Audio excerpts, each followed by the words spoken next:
Why? Why does the grizzly win?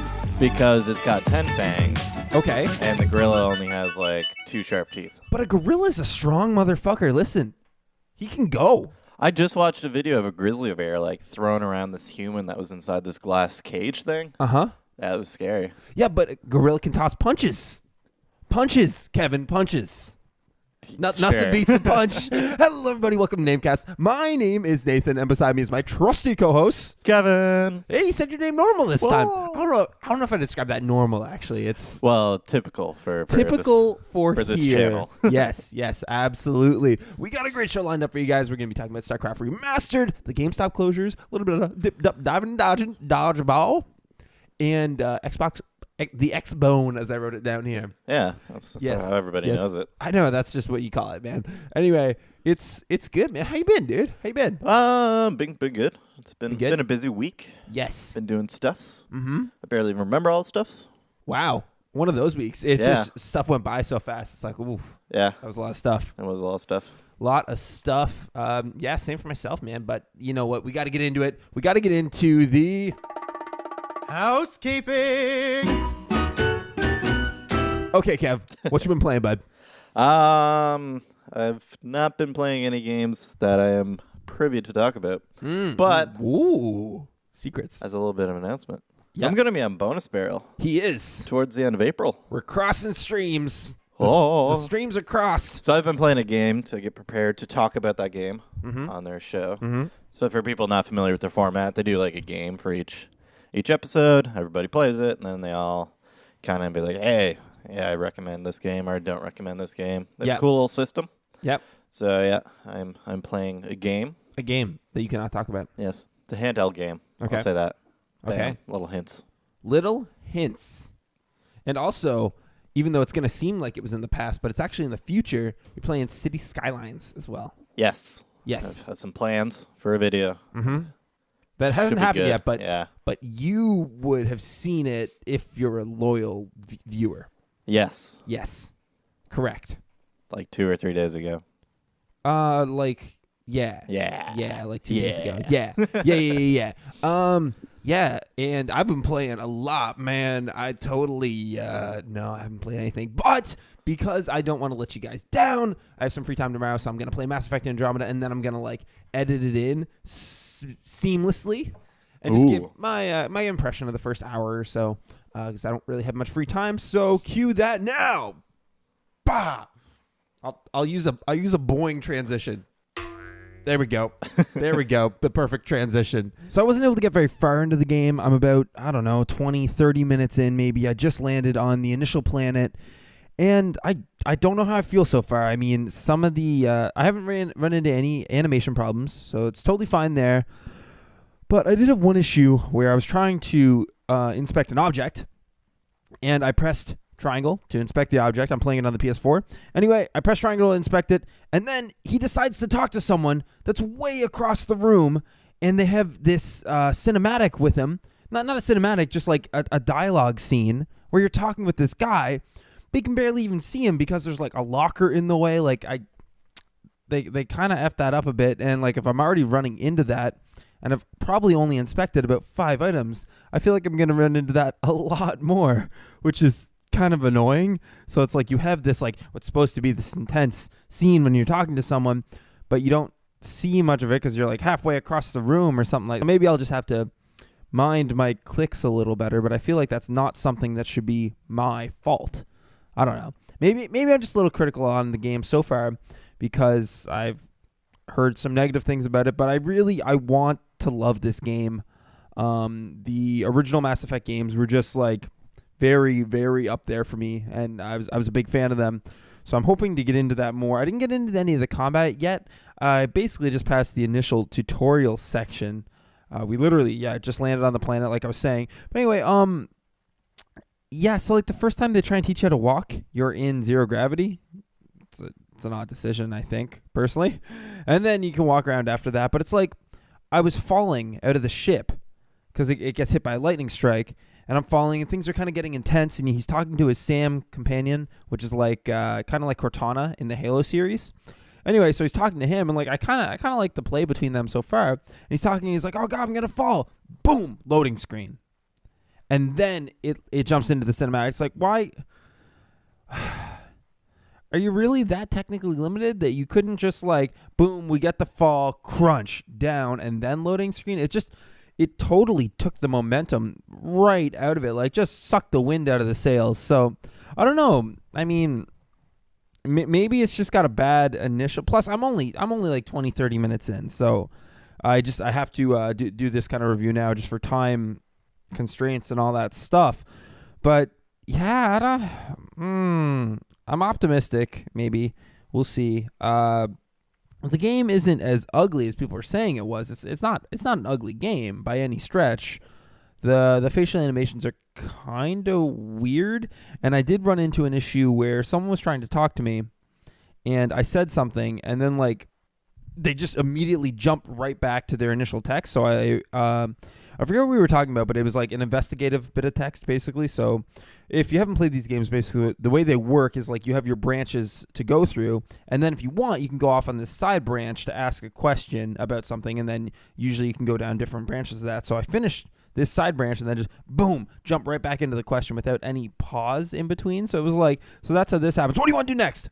It's like, no one talks like that. That's so weird. So I don't know. We'll see if that improves. And the eyes move a lot in comparison to the face.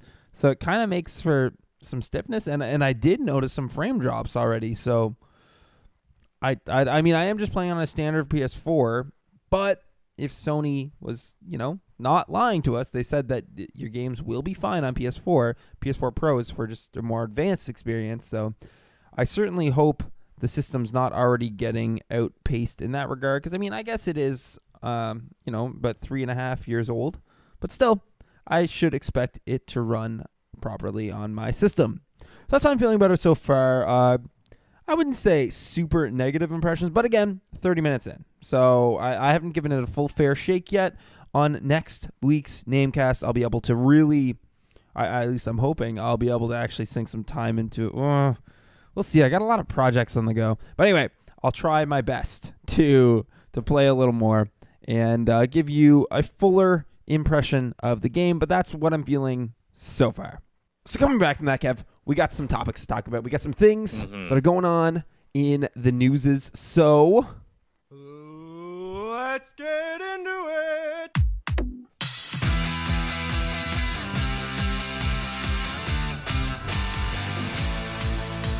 Okay, kicking off our list, we got Starcraft Remastered, which was just announced for us like yesterday. Yeah. What do you think about that? Now, you're a big Starcraft fan, right? Yeah, I enjoyed the crap out of Starcraft too. I never got into the original because I don't know, it's pretty young, for that at the time. But there's a lot of love for the original. Yeah. And what they did is they actually did a graphics remaster. Yeah, which is something I want to see more. This isn't about the code. They didn't change how the game plays. Which is incredibly important for StarCraft, particularly because it has a bunch of really weird kind of AI movement stuff that if they changed, would have completely changed what the game actually is.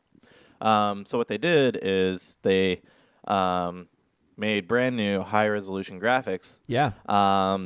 In the same kind of style that they originally did, which was the pre-rendered graphics that was popular at the time that StarCraft came out. Right. So yeah, that's pretty sweet, and they're also adding a lot of other cool features onto it, such as networking and matchmaking, and it'll integrate with the BattleNet thing, which isn't called BattleNet anymore and hasn't been for a long time. Well, it's not BattleNet anymore? It's just Blizzard services. Oh, I guess that makes sense. Yeah. So yeah, you'll be able to play with friends. You'll be able to matchmake, all that good stuff. It still has LAN support. Whole bunch of good stuff. So this might actually cause another surge of popularity in StarCraft. Now, 1. Do you think maybe this is them testing the waters to be like, should we do a StarCraft 3? Or no? Because StarCraft 2 is still played, so... Yeah, but it's weaker, and they did all their expansions that they want. Right. I feel like, if anything, this is probably more of a just holdover until they can get StarCraft 3 out. Oh, okay. Because it's probably not going to be for a long while, so it's hey, have this thing. You guys will play with it and enjoy it for a good couple of years. And then hopefully by then, StarCraft 3 is at least announceable. Right. So you heard it here first, folks. StarCraft 3 confirmed. Yes. Actually, it's probably going to happen. I mean, I don't see any reason as to why it wouldn't happen. StarCraft 2 was very popular, yes? Maybe they do World of StarCraft. You think that's a possibility? No. Yeah, I was like, that doesn't really seem to lend itself to that, but maybe. Yeah. They could do it in that world, I guess. So you were a big StarCraft fan back in the day, right? Maybe? Well, when StarCraft 2 was popular. Oh, so you didn't play StarCraft 1 at all? Yeah, no. Because when did the original come out now? The original was 90s.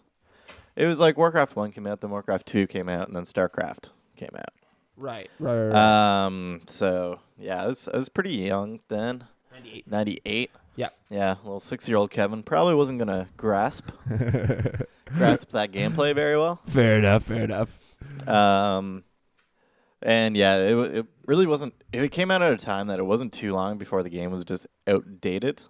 Okay. 3D graphics were starting to come around the corner at that point. Right.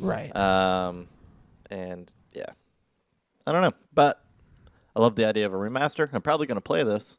Yeah. And I hope that more old PC games get the remaster like this, because unfortunately a lot of them are like 4:3, very low resolution. They're actually difficult to play on the computer. Right. Just because of how things have changed. Yeah. So remasters to get 16:9 at high resolutions. That sounds awesome. Like, a lot of them still have really good gameplay at the core, and it's awesome that like Blizzard isn't changing any of that. I get that from one perspective, but just to play devil's advocate here, I mean, why would I want a remaster? Just give me something new. You know what I mean? Like, I don't know. It's old. Old game's old, Kev. But people still play StarCraft 1. A lot of people. Yeah, so I guess it's the question as to why not tap that market. Is that what you're getting at, or? I don't know. I think it's just a good thing to do to breathe some life into a game, especially like when you have a game that's been played as long as StarCraft 1. Right. Or like still holds up mechanically just as well. Like, yeah, remaster, you'll get some money easily. Yeah. I guess, I don't know. I'd rather see a new game than just like a reskinned old game. But the new game, or the old game, is the one with the really good multiplayer. Yeah, but who's saying you can't have that in a new game? A history. So many bad sequels ruining multiplayer. Yeah, but you don't think, I don't know, they may learn from their mistakes, Kev. They made StarCraft 2. They made expansions to StarCraft 2, which StarCraft made it less 2 popular. Didn't have good multiplayer? It had all right. I think most people preferred StarCraft 1. And I forget the name of the first expansion, but after that, it basically dropped in popularity a lot. Okay. Huh. So, yeah, new doesn't equal better. I'm not saying new equals better. I just like the idea of a studio making new shit. Like, I've already played StarCraft 1. Oh, I haven't, but in theory, you know what I mean? I like the idea of being able to play a classic game. You can play it. Not nicely. You have to play it in 4:3, really low resolution, hard to look at. But that's the hard game. to read. It kind of ruins the viewer experience, especially compared to newer games that are just as popular on like competitive circles. So you just want them to make the original game better, is what you're saying to me? Fit for modern hardware, yeah. Better. Sure, hardware's gotten better, so yeah. If you can only see my shit-eating grin right now, folks. Okay, yeah, I don't know. I get with that, but at some points, like, I'm not a big fan of the HD remaster, the HD re-release. You know what I'm talking about here? Mm-hmm. Where they have like they put out Last of Us on PS3, and then they put it out again on PS4. It's like, well, I guess that accesses players that didn't have it before, but then they're doing, the God of War games, they redid those together again, and then they, the Ratchet and Clank games, and that, which I bought, of course, and the Jack and Daxter games, and just everything like that. It just seems like the game's already out. Yeah, all those seem way less necessary than this, though. I guess it's a time thing then, yeah, right? Especially Last of Us. Like, that was a very, very short gap. I can understand that because there are so many players that came on new to the PS4 that weren't there in the PS3 time. Mm-hmm. You know what I mean? Which, talking about that, now the Xbox One. Yeah. We're reading an article right now. Well, I'm reading it. It was popped up on Reddit. It was kind of big last week. Is the Xbox One failing comparatively, because people say it's failing. It's not failing. They're still making money. They're still making money, and if you compare it to last generation, it's doing great. It's still outpacing the 360. Mm-hmm. You know what I mean? Like it's doing fine, but in comparison to the PS4, it's like half of it, if that. Mm-hmm. Now, what the article is arguing is that it's failing because there's no exclusives. Now, what do you think about this, Kev? I think that's absolutely terrible wording because Xbox One has had plenty of exclusives. Good. But good. Looking at how good those exclusives have been, I don't know. There's been Gears of War, Halo 5 was all right. Mm-hmm. What do people even think of Gears 4? It's like I feel like no one even talked about that game when it actually came out. Because it's out, right? Yeah. Yeah. Yeah. I don't know. I It didn't get much fanfare. It was weird. I don't think it was particularly bad or anything either. Yeah. I think people said it was actually better than a Judgment Day, which was the one that came out before. There was a Judgment... Wait, the Gears 3 wasn't the last Gears game? No, there's a thing in between. Oh, I actually didn't know that. Oh, okay. Huh. Yeah. So, yeah, it's... I don't know. It's got a great Metacritic. Yeah. 84. Not bad. Not bad. Yeah. Huh. It just didn't get talked about. It's weird. Yeah. I don't know. It's had exclusives. It's had decent exclusives. I would say comparing it to PS4 exclusives, it hasn't had really good new IP exclusives. Yeah. For sure. The PS4 has definitely beat it in that camp. But it you know what, though? The PS4 hasn't even had that many good, like, AAA exclusives. Like, what do we got? We got Bloodborne. We got Horizon. Yeah. Until Dawn. Yeah. Do you remember that one? That was a scary game? Apparently it was really good. You know, and other than that, like, Order 1886, no. kind of a big turd. I don't know. You know, Shadowfall was okay, I guess, if you're into that. Yeah. But I think the important thing is that I got some new IP exclusives. Like, Bloodborne was freaking huge for the PS4. Yeah, well, it made you buy one. Yeah. Exactly, which is nice. And, I mean, I guess you could say Last of Us kind of an exclusive because there'd be so many new players coming on. It was bundled, like, with the PS4 for, like, ever as well. Yeah. And it's funny, as far as review scores go, I mean, the best game then for exclusive on Xbox One is Sunset Overdrive, which, I mean, Insomniac wasn't a Sony studio, but they were pretty much a Sony studio for the longest time, which I just think is so funny. Yeah. So then that begs my question of, you know, okay, I'm going to bring this up, but then we're going to get back to the main question at hand. Mm-hmm. But could these failings with their exclusive games, you know, could it be because they do it all internally? That's the way they do it. Whereas as Sony, they find a studio that they think does great work, and then they acquire that studio, and then, you know, keep pumping good games out of them, and, you know, give them the time and money necessary to really cultivate a great product. Which, you know, it doesn't always happen, but that's how you get your Naughty Dogs and your Guerrilla Games. You know, that's how you get those studios that are just like. Yeah, Microsoft does it to an extent. They just don't do it as much. Right. And I don't know. Part of it's like, you know, just purchasing console exclusive rights. Right. Like, I personally prefer a company that does less of that. Yeah, no, absolutely. Because I'd rather see, you know, a game on multiple consoles, especially, you know, with this generation where it's easier to make games multi-platform. Because, yeah, the two consoles are essentially identical. Like, yeah, they're becoming really, really similar, and they're becoming more similar to the PC. Like, everything's kind of coming together, so having exclusives now is even more painful than it used to be. Yeah, because if you look at it, too, like, what benefit did Rise of the Tomb Raider being a timed exclusive really do for them? If anything, it really hurt that game. Yeah. Which I heard the game was actually really good. But well, actually, yeah. So we were looking at news from the past week, and there was a thing. It's like Super Mario Run now out on Android, and we're just like, meh.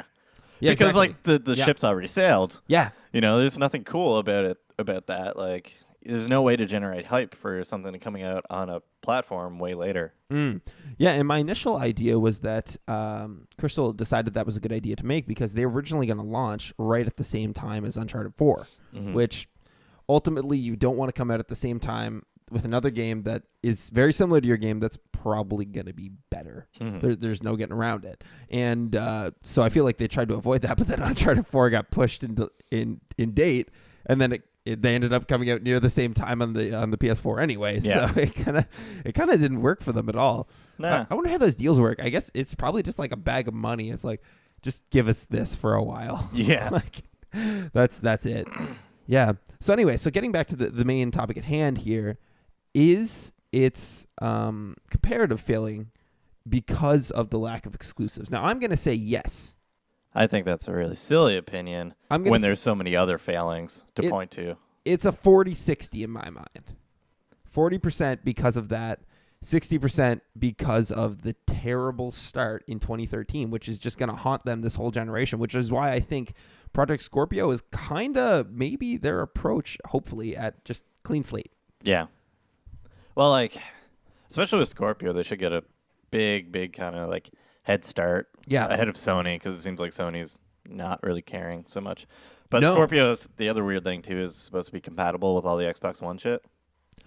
Yep. So, I don't know. It's weird. I don't know. I mean, how much backlash do you think they would get if they'd be like, yeah, all your Scorpio and 360 games work, and Xbone games work up until a point. You know what I mean? And then you just start to reach that territory of an Xbone cannot run this, but your Scorpio can. You know, would that just be confusing for the average consumer? Would you just change the logo on the box? You know what I mean? Like, I don't know. Like, at least with how PC games work. Yeah. You can launch a game, and in the 3 years after that game comes out, you can have it run on pretty much anything. Right. Given a rather reasonable minimum spec. Right. So I don't think that's much of an issue. I think we'll see a lot of games not fully utilize Scorpio's power because of that, because they want it to be compatible for the Xbox One. Right, but I'm not really talking about it from a developer standpoint. I can understand that, but I'm more talking about it as an optics from a consumer, because, you know, the consumers that play PC games, they're kind of the hardcore of the hardcore, whereas you get into, you know, Joe Montana, that's the name I came up with, totally original name.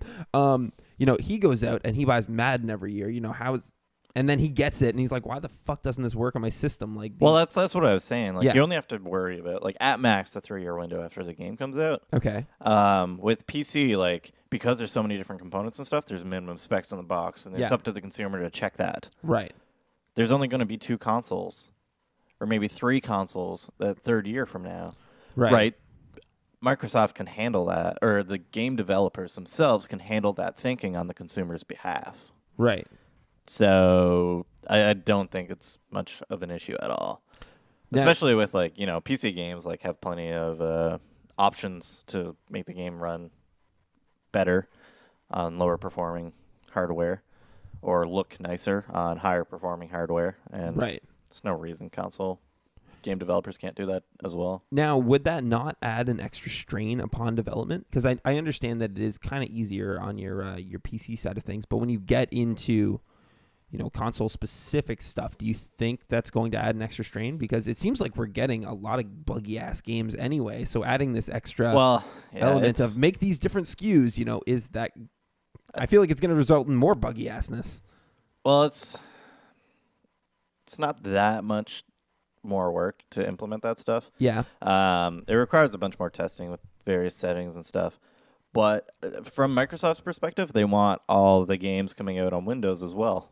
Right. So why not kind of get developers to be doing it anyway? Which I think is just kind of mind-boggling to me. I mean, it's just now they have literally no exclusives. Anything that's an exclusive, like, you know, if let's say a very compelling Xbox game came out and I was like, ooh, this looks good, I'm never going to think to buy an Xbox One now. Never. Mm-hmm. That's never going to cross my mind, because I'm like, fuck, Ori and the Blind Forest, I'm just going to play it on my PC.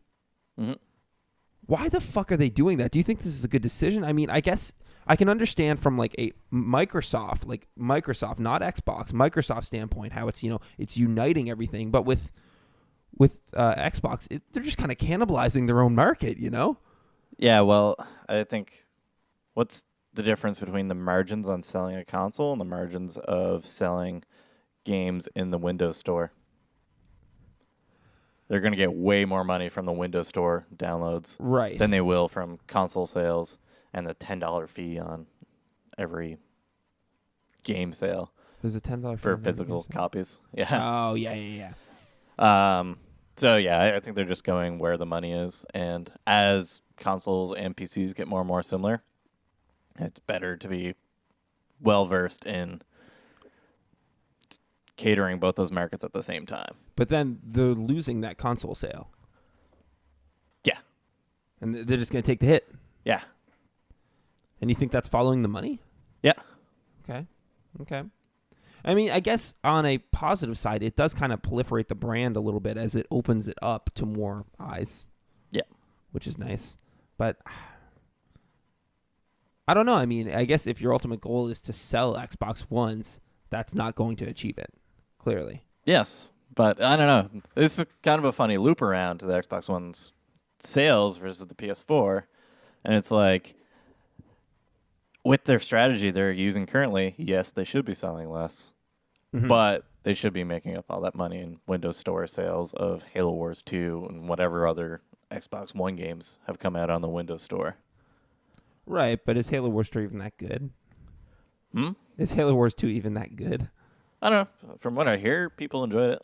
Yeah. I want to pick it up at some point. I just saw TB's breakdown. It seems like they missed some really key things, but maybe that stuff could be fixed. His was just the technical side of he seemed implementing unhappy a PC with some of game. that, yeah. And he's really big into RTS and that kind of genre of games. So, yeah, I figured he'd be critical. Very, very, very critical of it. Yeah. Which is fair. Yeah, man. So I don't know. So now you come down on the optics regarding the 2013 incident, or whatever we're gonna call it. Well, it's just like because so why is it not doing as well as the PS4? That's the question they're asking here. Well, both Sony and Microsoft announced their consoles. Yep. They're for this generation. Except Microsoft went freaking to the wall with what they wanted to do. Always online, digital only, whole bunch of crazy bullshit. And I think the biggest thing was that entertainment was the key aspect here, not games. Yeah, they wanted a PC in the living room. Yeah, exactly. Which is cool in your mind, but yeah, it's cool. Like you can see what they were going for there, but there was a lot of backlash to that. Yeah.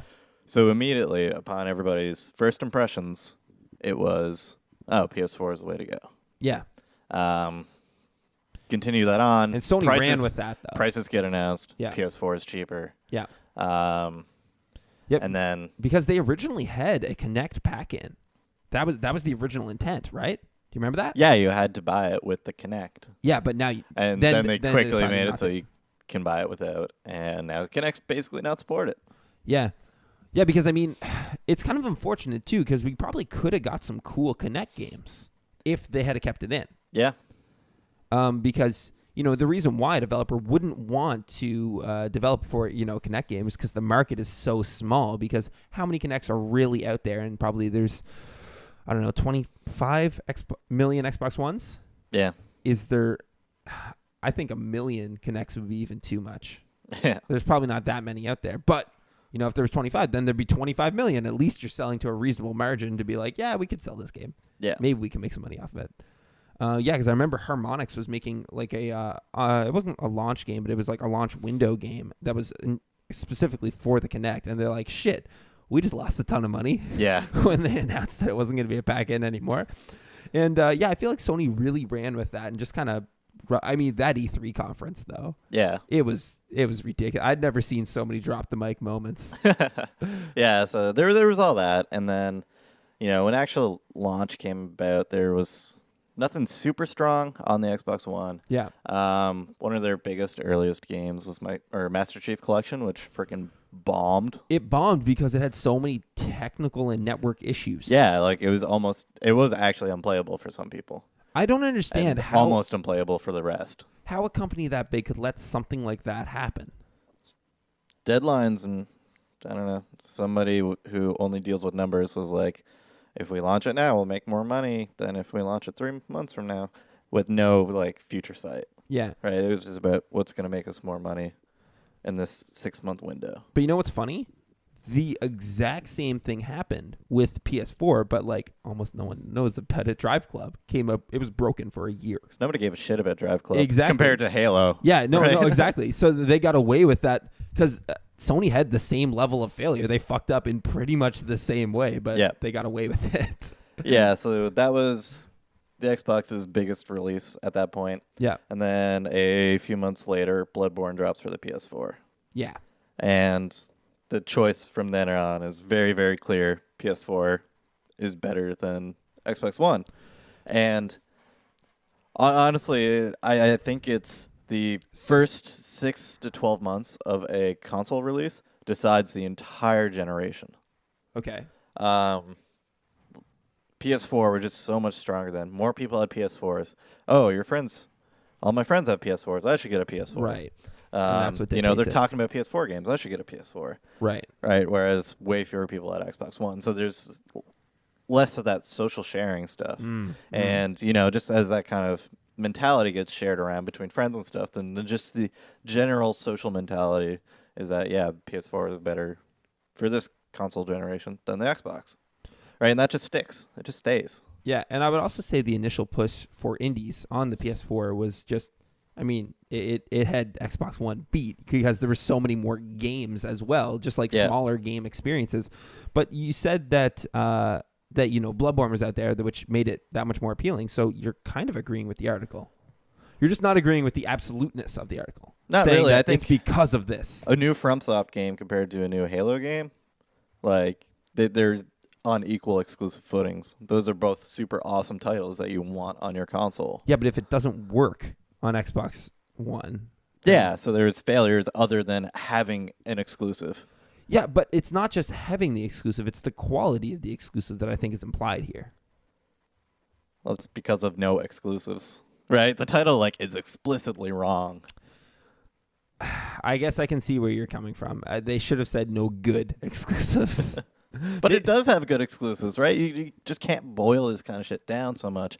And I think exclusives is just kind of dumb to look at. Anyways, it was way more about the portfolio at launch, the consumer expectations before launch. Yeah. And, consumer sentiment. And Microsoft really fucked that up. And I think that was way more important than, what games were on there. Well, some cards I haven't really revealed yet, because a lot of people weren't really diehard PS3 fans, except this motherfucker right here. And I'm just going to say it, and you may not agree with me, but we can check the Metacritics and everything. You'll be wrong. PS3 had way more and way better exclusive. Well, okay, way more good exclusives than Xbox 360 ever did. Mm-hmm. They were pumping out like fucking 5 AAA exclusives a year in a couple years. That was insane. Yeah. So they were just pumping these fucking games out like mad. You had games like Puppeteer coming out. You had games like Starhawk coming out. You had games like they just kept fucking coming out. And, it didn't really help them. And I think it was also due to the fact that you were talking about the first 12 months. Yeah. You know what I mean? With the PS3. But something that people never bring up that I always throw right back in their faces. Ultimately, Sony ended up winning that console war. They did. Yeah, once they brought the prices way the fuck down into a reasonable wallet range. Yeah, but they ended up winning in the end. They made the thing not look like an ugly piece of shit. It still kind of looks like it's the ugliest console to ever be released. Not true. Not true. The Xbox One is, dude. No, Xbox One's way nicer than the original PS3. It looks like a VCR. It's at least it has a style to it. It's a simple thing. When Not I this look fucking round. It doesn't look like a George Foreman grill. I look at my old PS3 and I'm like, I want to have a steak. It's great. Yeah. I love steak, Kevin. Come on. Man, I was in a pawn shop the other day and I saw the original, the fat motherfucker. I was like, Jesus Christ, guys. Yeah. Like that, and the way it's designed too, that couldn't have been an internally economic design because it's so rounded. It's got right? the curve, yeah. Yeah, so they intended to do that. And the funniest thing, it had the Spider-Man 3 font on it, which I thought was so funny. Like it's literally the same typeface. Yeah. Oh, interesting stuff, Kev. Now, talking about interesting stuff, GameStop, they're having closures. Yeah. Saw that coming. Yeah, we're being really down about the game industry today, just to call us out. But GameStop closing like 150 stores, was it? At least 150 stores. Yep. Yeah. Yeah, so this article comes up on Fortune.com here, and we got it by a Kyle, Jesus, what the hell, Nathan? Kate Samuelson. So GameStop is set to close at least 150 stores following fourth quarter sales declines among all of its segments, which, you see coming, right? We're approaching the digital future. Yeah, physical's gaining steam. I'll try that again. Yep. Digital is gaining steam, and those sales are coming out of the physical space. And digital may be gaining steam because of Steam. Yeah. Now, Cartridge Club, you're telling me this. Cartridge Club did a great debate on this. Not too long ago. It just released 2 days ago from now, so just last week. Yep. Just last week. We'll say it that way. Last week. So they did a debate between, I think his name is Eric from QDog. Okay. And Seiji from Bonus Barrel. Yes. So, Seiji's buddy of mine. And Eric, I hope I'm right on his name. Eric was debating for physical. Okay. And Seiji was debating for digital. I'm interested as to how the debate for physical could go, aside from the fact of not everyone has an internet connection. I feel like that's the only really leg you have to stand on there. So yeah, there's that. And he actually brought a lot of really interesting points and stuff, such as physical games are on sale way more often than digital games. People make a lot of stink about like the Steam sales and stuff, but chances are there's permanent ways to get games for cheaper at physical locations, such as 2-for-1 deals or buy one get one 40% off, kind of membership things. Then you have the options of trade-ins and stuff like that to gain money back. I don't know, man. I was a physical only shopper for, I'm going to say, up until, I guess, like 2 years ago, a year and a half ago. And I've found way, like, I can't even count the amount of better deals I found while doing PC stuff. Like that fucking Freedom Humble Bundle stuff I got, where I started giving away the games on this podcast because I just had too many games to play, too many good games. They were all good games. And I paid like $30 for the thing. Yeah. So I don't know if I agree with that point at all. I think you can make way better deals through digital. Yeah, I think it's more work to do the physical deals and stuff. Digital, like, you're going to have a harder time getting a specific game you want, especially new games. Yeah. Like, there's pretty much no way to get a new digital game for cheap. Whereas some store may have a promotion or Yeah. something. Yeah, that's I guess I see what you're saying there. I don't know, but another issue with physical is that you get into the used game thing, which, like, if you're for used games, that's fine. I'm personally not, because you're not supporting the developer at all, so you're not putting your money where you're met. Like, yeah, it's not, your purchase is not going to help the determination on should we make another one of these games? Yeah, which is what I always want my determination to go towards. I like this. Yes, make more, please. Yeah.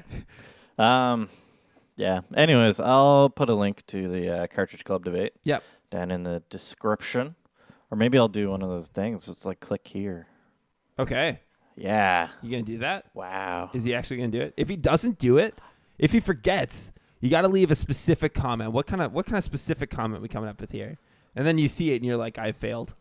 If the link isn't up there, then comment that my butt smells like spaghetti. Spaghetti. Wow, that's it's weird. Weird butt flavor, isn't it? Flavor? I thought we were going with sense. Jesus fucking Christ, Kev. Same thing.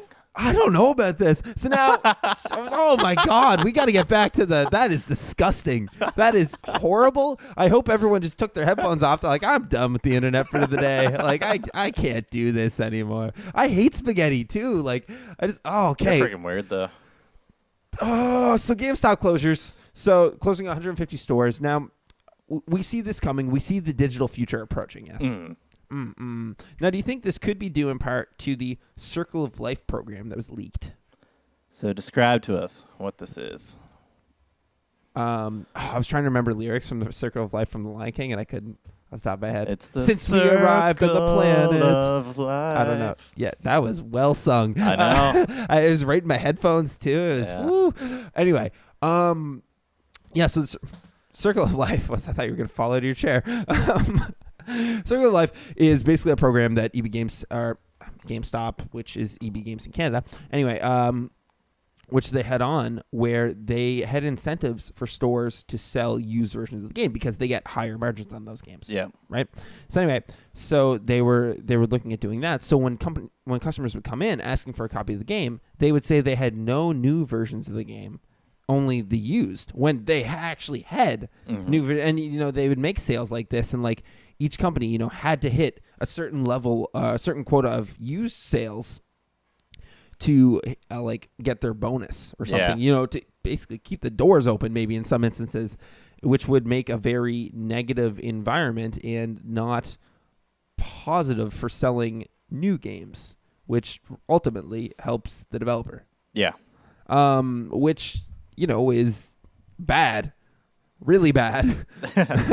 But I guess that's what they would have to do to stay alive as a business, which is just clear, showing the fact that maybe they're not that relevant anymore. Yeah, they're trying really hard to make money because the profit margins are off.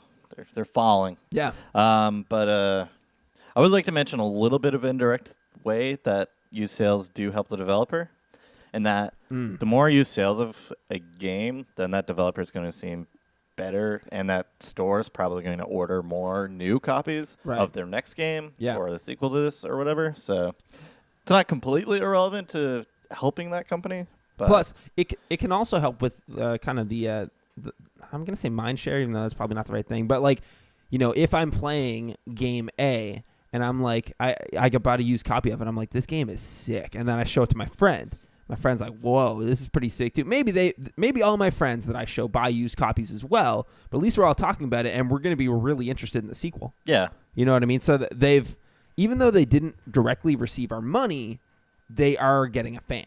Yeah. Which is helpful. Certainly. Yeah. Yeah, man. But the thing is about going in the GameStops and the mom and pop physical shops. Yep, words. Anyway, I feel like developers or publishers, I should say, are set at a specific price. But once they can move away and we can go to an all-digital future, maybe we'll get to a point where Ubisoft or one of the big companies, whatever, will be like, you know what? We're not doing our games at $60 American anymore. We're going to do them $50. But that's not happening. What makes you say that? Do you think there's an oligarchy here or what? The reason it's not happening is because, in general, the cost of a new game has actually gone down in the past decade. Due to inflation, yeah. Well, not even just inflation. Like $70 and $80 games were just as prevalent a decade ago as they are now. Right. And what has happened to digital is they're keeping that same price because they're getting the money that they get from the ease of a digital sale versus the ease of a physical sale. Like, they don't need to do that manufacturing and stuff. That extra money that they get is basically an increase in the game cost. I understand that, but I'm just going to say right now, if we have physical and digital selling at the same time, of course they can't sell digital cheaper. Because if they do, and I'm a GameStop and I see that shit, I'm going to shut it the fuck down, and I'm going to push the other company's products clearly because you know what I mean? I get more money off that, and you may get to the point of, a GameStop saying like, fuck this, we're not going to sell your shit anymore. Which, would be a big damage because as of right now, the split is like, it's not a 50-50, but it's close. You know what I mean? On like as far as physical and digital goes. Yeah. So that would be damning. But I think once we reach a point of being entirely physical, you don't think that could happen? I don't think they would decrease the prices. I think it allows for a more competitive market, though. And, competitive market is the best market for a consumer. And if I can edge out another company by a couple bucks, making my games that much more appealing, why would I not do that? I don't know. You're going to get a return on investment, right? Well, the thing is, the game industry has basically been able to keep the same prices because there have been more and more people playing games. Fact of the matter is that isn't always going to continue. Right. It can't. So the thing is, like, inflation still continues. You know, the cost to employ somebody still continues. You know, all the costs of making games are going up, but the game prices aren't going up. So they have to make that money back somehow. Well, they are going up in Canada, but well, yeah, that's due to American money. Yeah, they never used to be $80. Beating the crap out of ours. Yeah, but yeah, I think that's really the perfect opportunity for them to increase the price of games, because it to the consumer it doesn't seem like an increase. It's just the same price. Right. But really, they're making more of a profit off of the game than they were before. They're making a profit that's more similar to what they were making a decade or two ago. Right, because I can understand how you can look at something like, you know, a Mega Man, which probably had a team of, like, what, 8 people?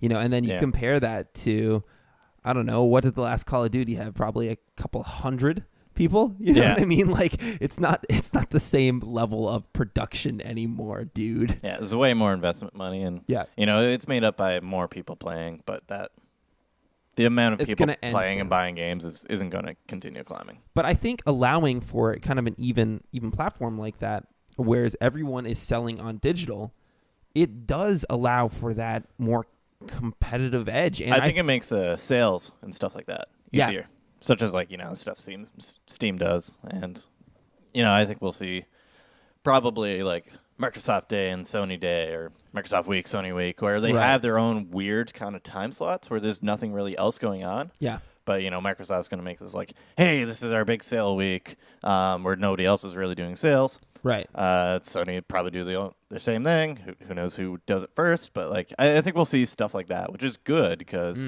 right now it's basically like, is it the Steam Summer Sale or that being said, Steam Winter Sale, or does the game I want just happen to be in a Humble Bundle? Like, otherwise, there's not very many sales. Well, actually, Sony does have a decent number of sales that go on throughout the year. Yeah. Like, their summer sale is, I mean, it's not at the same level as the Steam sale, of course, but it's fucking close. Well, I'm just saying, like, you know, cheap-ass games. They'll have the summer sales and the winter sales. Yeah. Holiday sales. Like, GOG has it, too. It's just they're all lining up at the same time right now. Yeah. So I think they'll try and individualize themselves more. And I think that'll be good because, you know, more sales is better, because then the average price of the game through the year will go down. Right. Yeah, it's interesting. I wonder how this will help or impact the indies as well. You know, the people that probably can't get their games out to a physical distribution. You know, if then the only way to get games is through digital, you know, you have the same...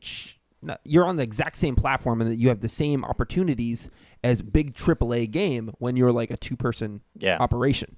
That's pretty interesting. More eyes in the store to potentially see your game. Yeah, you know, it's a good thing, especially if you treat it with equal footing. I think one thing that was particularly problematic on the 360 was, like, the arcade section was on its own. Yeah, and it was really popular for about a year, and then everybody stopped going to it. It's funny, like, I know exactly what you're talking about. I was talking to this girl. It was a couple of years back, but not that long ago, like 2 years ago. And I was like, well, I'm really interested in some indie games. But she'd only really played on Xbox 360. She's like, yeah, there's some cool, fun little goofy ones in there, like Zombie Game or whatever. And I'm like, yeah, but, like, you have Braid. You have, you know what I mean? Like, you have all these amazing games, and, like, you're not exposed. You're just exposed to AAA games. This is fascinating to me. You know what I mean? So like, and I imagine there are people out there that are still kind of like that, who just buy their big games on the store. You know, at the physical store. So yeah, it'll be interesting to see how that actually goes down. Yeah, man. So next thing we got to talk about here, if you're down to talk about it, we just did a dodgeball tournament, and boy, are my arms tired. Yes, my arms. I have places that are sore that I did not expect to be sore. Yeah. You know what, though? My arm is not nearly as sore as it was last time. Yeah, which is weird, because I played way more. Yeah, well, part of it, too, is, like, so what we generally play is kind of just like a casual little rec thing on Tuesday nights, and they use 8-inch balls. This tournament has 7-inch balls. So, you know, they're a fair bit smaller. The amount of volume in them is smaller. So it actually takes less effort for your arm to throw them. But we threw it way more. But we threw way more. But we also we weren't throwing for as long periods of times. They were half-hour games. Yeah. As opposed to an hour of straight dodgeball. Right. And we got a lot of rest time in between. Yeah. Plus now we're both a little more. Our muscles have grown. Our tendons have strengthened. Yeah. From throwing balls a bit. So yeah, it's a little bit easier on the arm in those kind of senses, but even still, yeah, I don't know. I can definitely feel it's been used. I'll be interested to see how I feel tomorrow, because then the lactic acid will be like at its peak pretty much, but 2 days after usually. But yeah, man, fucking fun. So like the way I was describing it to you before we played here before we started here, was that when I played with you guys on that Tuesday, we were playing a game, which was kind of fun. I was kind of into it a little bit. I had some fun. But the tournament that we did, we were playing a sport. Yeah. And it was fucking awesome, dude. Yeah, it was great. It was so much fun. So now if you don't know, and like you just play dodgeball in gym class, like you probably thought the way I thought, like, oh, it's a goofy game you play as a kid. No, they're actually like positions. There's strategy that goes on here. There's a pretty strict rule set that goes on. Like it's and it's interesting too. Like, I mean, I don't know about you, but I'm so new to this that like I feel like there's a lot more for me to wrap my head around with regards to the strategy. But it was cool because you'd be watching the referee and you know that the other team has to throw because either they have more people or more balls. Yeah. And that would be like, okay, let's stand back and wait our time, and after they charge, we're gonna run in and try and get them. Like it's much more strategic, and there's a bit of a method to it. Not, I'm just gonna throw a ball because I could. Well, we had a couple moments of that where everyone threw their balls, and then we're fucked because they have 6, we have 0, so we can't do any deflections. Yeah, and we're just at the back being like, please don't get hit. Yeah, and then when we're all at the back, there's less room for lateral movement. Yeah, within yourself, because I was scared I was gonna hit one of my own players. Yeah, but you have to get all the way back, so you're as far away from them as possible, so they have the most time to react to the ball. Yeah, and at some points I was contemplating going with like a staggered position with other people so I could have more lateral movement, but I decided not to because the communication on our team wasn't too great. Yeah, plus with that, like you tend to like screen your own teammates from seeing the ball and stuff like that. And then you could end up with a double on your hands, which is bad, which is when a ball like hits a player, bounces off, and then hits another player. They're both out. They're both out. The ball isn't dead until it hits like the wall or the floor. Yeah.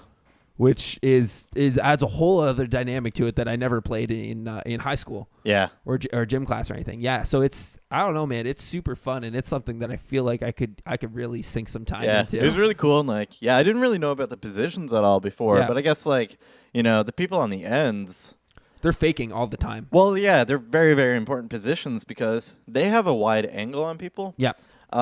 Which means they tend to not be looked at quite as much. Exactly. So they're in the best position to actually like threaten to throw. Yeah. Or like catch somebody who's too far forward, get a good hit on them like that they weren't expecting. So like it's really important to have the ball then, and just be a big scary factor for the other team. Exactly. The other part of that is because of that rule with like bouncing off and hitting other players, they're the ones that tend to hold on to the ball to block incoming balls.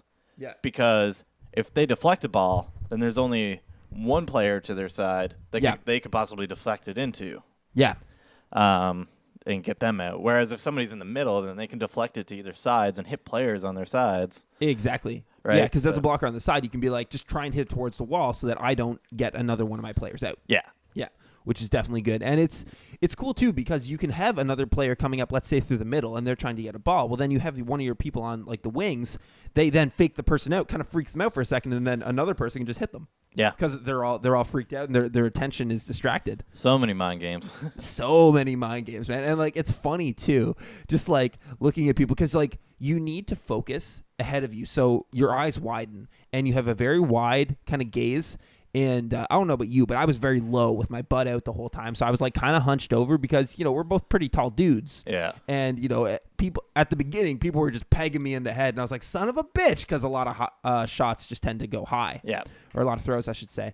So, I'm all hunched over and just like the widest fucking eyes I've ever had in my life. And just like kind of like a dumb war face. Just like I was trying so hard not to laugh at other people's war faces and my own, because I knew I probably looked ridiculous walking around like a crab person, but it was effective.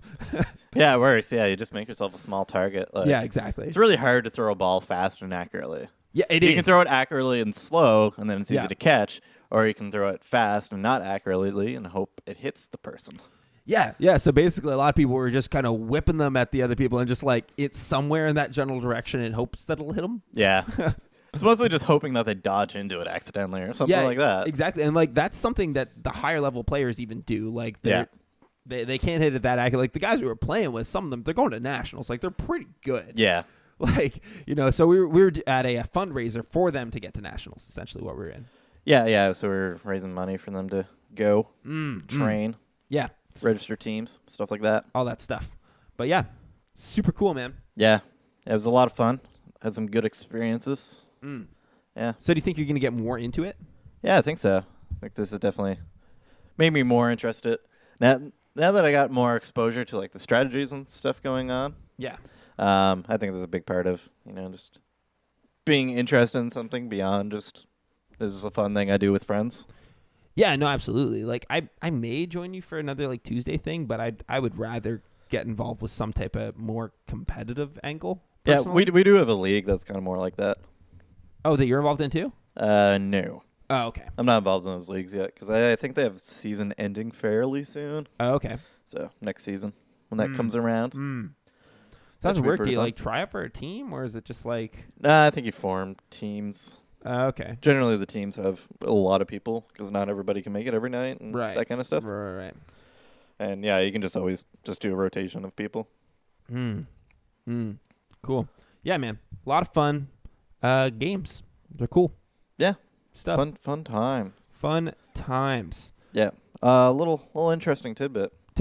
Canada and Australia are two very, very strong dodgeball teams. Really? Are there like is there like a Worlds Championship of some sort? Yes. Really? There is. Is it awesome? It's on the Ocho. The Ocho. But no. I've seen a little bit of like the gameplay stuff. I think Australia is like it's huge in Australia compared to here even. Really? And it's significantly more popular here than most other places. Yeah, which is really, really cool. Yeah, it's something that I've definitely seen crop up, at least in our province, in the past like 7 years or so. I've seen like some friends just get really into it. Yeah. The rule set that we were using was actually the world. Yeah, those are the world set. rules. Yeah. Which is what I'd like to normally play by, I think. Like, what are other rules? Like, does it change it up that much? I'm not really sure. I know there's like different rules for if there's like not like line boundaries. If there's like legitimate wall boundaries. And the line boundary fucked me up a couple times. Like I remember I dodged one and I look between my legs and I see the green line. I'm like, son of a bitch, I'm out of bounds. Like that was really annoying to me actually. Yeah. But then it's like sometimes you could get away with it if you just stuck your hand up. Yeah. So the ref wouldn't catch you on it. Is that something they do in actual games or? What do you mean? To get a ball. To get a ball? No, I think they always have ball fetchers. Oh, really? Okay. Yeah. No. But I mean, if because sometimes people on our team were being really lazy and deciding just not to get balls. Not pointing any names here, but there was one guy who did that every time. And I was like, dude, come on. And anyway, but it was just for fun, whatever. I'm not too upset about it. But anyway, so I was allowed to put my hand up, walk out of bounds, get the ball, and then come back. Yeah. That's a thing. Generally in a real tournament. There's someone who'd be more on getting fetching. balls. Yeah. Cool, man. Anyway, I think we're going to end this one here. Yeah, dude. So have a good one, guys. We should give some advice for the week. This is something I thought of doing right now. This is your bit of information. This kind of starts off not starts off, but it's like the midway point through your week, getting you towards the end here. Mm-hmm. What advice? What sage advice do you have, Kev, for those just trying to make it through the daily grind? Well, given that it's springtime, the sun's starting to be out a little more. Always wear sunscreen. Always wear sunscreen. Wear your sunscreen. It's good for your skin. Yeah. And keep eating that pussy. Fucking shit, I pressed the wrong one. How did I do that? God damn it. Bye, guys.